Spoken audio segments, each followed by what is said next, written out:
امریکہ نے لڑاکا طیاروں کے لیے شرط رکھ دی، ترکیہ نے برطانیہ کی طرف رخ موڑ لیا۔ ترکیہ کو کیا چاہیے؟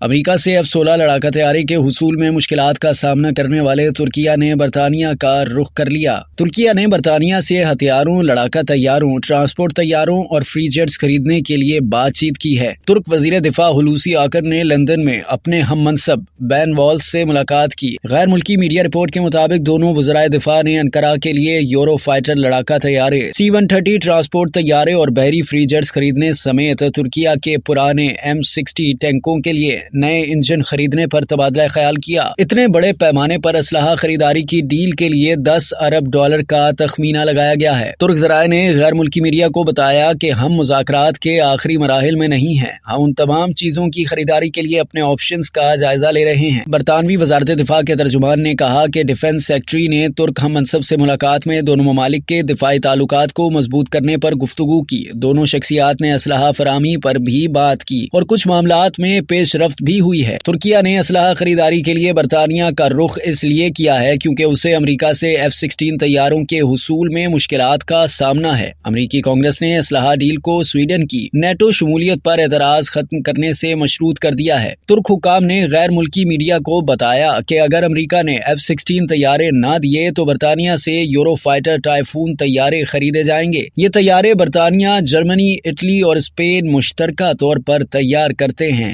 اب تک کے لیے اتنا ہی۔ مزید جاننے کے لیے سبسکرائب کیجیے ڈیلی جنگ یوٹیوب چینل اور لائک کیجیے ڈیلی جنگ فیس بک پیج۔